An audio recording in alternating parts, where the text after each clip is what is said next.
History: Fascism in Italy. In 1923, the year after Egypt was declared independent, a great upheaval began in Italy. It happened because 9,000 square miles of land wasn't enough. Italy had joined World War I on the side of the Allies in 1915, the year after the war began. Over 500,000 Italian soldiers had died fighting against the Central Powers. When the Prime Minister of Italy, Vittorio Orlando, arrived in Versailles for the peace talks after the armistice, he expected that he would join with the other victorious leaders in writing out the treaty. But this didn't happen. David Lloyd George, the British Prime Minister, and George Clemenceau, the French Prime Minister, refused to allow Orlando to have much of a say about the treaty's terms. Why? Because they didn't trust Italy. Before the war began, Italy, Germany, and Austria had signed a treaty called the Triple Alliance. According to this treaty, if any one of these three countries went to war, the other two would join it. When the war began, Italy broke the Triple Alliance and didn't join with Germany. But Italy didn't immediately join the Allies either. Instead, Italy's government remained out of the war for a year. During this year, thousands of French and British soldiers died. Now that the war was over, Italy's leader was still treated with suspicion, because Italy had once been Germany's friend and hadn't immediately joined with Germany's enemies. The British, French, and American leaders took credit for the Allied victory in World War I. As a matter of fact, the French and British viewed Woodrow Wilson of the United States as the savior of the Allied forces, even though the US had entered the war so late. So, at Versailles, the three powerful countries set the terms of the peace treaty, while Vittorio Orlando watched. Orlando had hoped, at the very least, Italy would get some of the land that lay along the Adriatic Sea. But Woodrow Wilson thought that it would be much better to create a new independent country, so he refused to agree. The land along the Adriatic became part of the new country of Yugoslavia. Italy did get some of the land that had once belonged to Austria, including the city of Trieste and the land surrounding it. It got 9,000 square miles, but that didn't seem like nearly enough to the Italians. After all, Great Britain had claimed more than 200,000 square miles of Turkish land, and Italy had another complaint. When Italy had joined the war in 1915, it had signed a secret treaty with Great Britain. In return for Italy's help in the war, Great Britain had promised to give Italy huge amounts of land, all down the Adriatic Sea. Now the British were ignoring the secret treaty. When Vittorio Orlando returned home, he discovered that he had become very unpopular. The Italian people were angry that their country hadn't gained more land from the treaty. Italy had lost 500,000 men in the war, and almost another million had been wounded, a quarter of them crippled for life. Italy had spent as much money fighting World War I as it had spent in the 50 years before. Italy deserved more, and Orlando hadn't managed to get it. Just days after the end of the Versailles Conference, Vittorio Orlando resigned his position. This was the opportunity for a young politician named Benito Mussolini to move into power. In the year of the Versailles Peace Conference, Mussolini was 26 years old. He came from a poor family and had worked as a blacksmith alongside his father. He had fought in World War I, but in 1917 he was wounded and sent home. Like many Italians, Mussolini believed that Italy should have gotten more land in return for helping the Allies. He also believed that Italy needed a new kind of government. If you remember, the Italian states were all united under the King Victor Emmanuel II in 1861. Italy was a constitutional monarchy, which meant that a prime minister and an elected assembly had power, as well as the king. But even at the time, many people still thought that the nation of Italy should be a republic, not a monarchy. In the 50 years since then, the king had not exactly been the most popular man in Italy. Victor Emmanuel II had passed the throne on to Umberto I, who had signed the Triple Alliance with Germany and Austria. During Umberto's rule, Italy grew poorer because it fought with its neighbors and also fought in Africa to protect its colonies. The people grew so restless and unhappy that they began to riot. Umberto announced that the country would be put under martial law. This made him so hated that he was assassinated. The throne went to his son, Victor Emmanuel III. So this is the march that you're going to hear about now, where Mussolini marched from Milan all the way in the top of Italy down to Rome, more than halfway past the middle of Italy.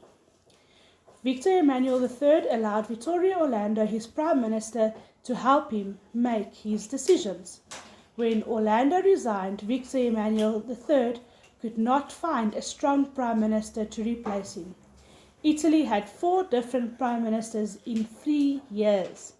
In the middle of all this chaos, Mussolini began to write and talk about his new political philosophy. He made speeches and put out a newspaper called Il Popolo d'Italia, the people of Italy. In this newspaper, Mussolini explained that the most important thing for any country was that its government be strong. The government and the nation itself were more important than individual people. Individuals shouldn't demand rights if those rights would be bad for the country as a whole. Instead, each person should find fulfillment in serving the state. Mussolini also believed that a strong Italian leader could make the state of Italy as glorious as it had once been in the days of the Roman Empire. And because the state was so important, everyone should pay unquestioningly absolute loyalty to the leader of the state. This might not sound like a very appealing idea to you, but Italy was poor and happy and had no leader at all. For many Italians, the idea that a strong leader might take control, fix all of Italy's problems, and return Italy to a glorious place as the strongest nation in Europe was very wonderful indeed. Mussolini's followers joined together in an organization that he called the Fasci di Combattimento, or the Band of Fighters. The word fasci, or band, actually referred to the fasces, the bundles of tightly joined together sticks with an axe in its center that had been a symbol of the ancient Roman government. Mussolini believed that individuals should be bound together so tightly that they form a single united state, and this state could never be broken apart. Soon, his followers were nicknamed fascists, and because they wore black shirts as part of their uniform, they were also given the name black shirts. They saluted their leader by holding out their right arm at a stiff angle.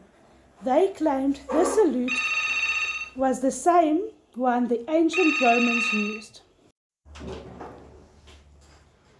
They claimed that this salute was the same as the one the ancient Romans used, but this was a myth. The stiff arm salute isn't found in one single painting or statue. It had been used in different countries for many years. No one knew for certain where it came from. But in the movies made in early 1900s that were set in ancient Rome, movie directors told the actors playing Romans to use this salute. So the ancient Roman salute probably came from the movies. Mussolini's plan to gather fascists from all over Italy and march into Rome. Some of his followers would seize the government buildings, others would wait outside the city carrying guns. If the Italian government refused to give Mussolini the power to run Italy, the fascist army waiting outside would march in and begin a war. Mussolini collected his fascist followers and marched towards Rome, but he never really had to occupy the city. Victor Emmanuel III was too afraid of starting a civil war. If Victor Emmanuel had called out the army and declared martial law as his advisors begged him to do, the army could have driven off the fascists. There were many more Italian army soldiers than there were fighters in the fascist army. Many of the fascists hadn't actually managed to get hold of guns. They carried hoes and pitchforks instead. But Victor Emmanuel didn't call out the army. Perhaps he remembered what had happened to his father, Umberto I, after he declared martial law. He didn't even wait for Mussolini's fascists to arrive in Rome. Instead, he summoned Mussolini to meet him and agreed to make him prime minister. In 1923, Italy was firmly under control of the fascists. Mussolini, the prime minister, was nicknamed Il Duce, the leader. He would remain prime minister of Italy for the next 21 years. Although he held the title prime minister, Mussolini was actually a military dictator.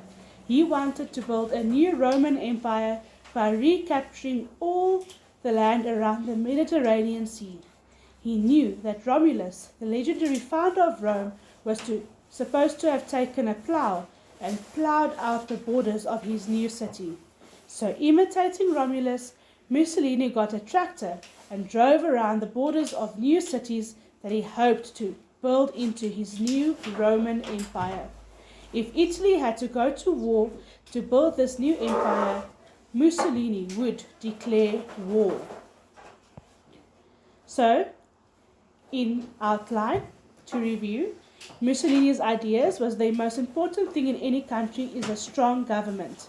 The way individuals should find fulfillment was by serving the state, and why Italy needed a strong leader to make Italy as glorious as it had been in the days of the Roman Empire. Mussolini's band of followers was called the Fasci di Combattimento, or the Band of Fighters. Okay? And then Mussolini's plan to take over was that he marched to Rome because he planned to seize the government buildings there. But Victor Emmanuel III was so scared that he surrendered. He didn't even resist, and he even made Mussolini the prime minister. And even though his army would have beaten the fascists. And Mussolini's new title is the leader, and his goal for Italy is to build a new Roman Empire by recapturing all the land around the Mediterranean Sea. And he wasn't really a leader, he was a dictator. So you're going to use this outline to complete your summary of the chapter in your very own words.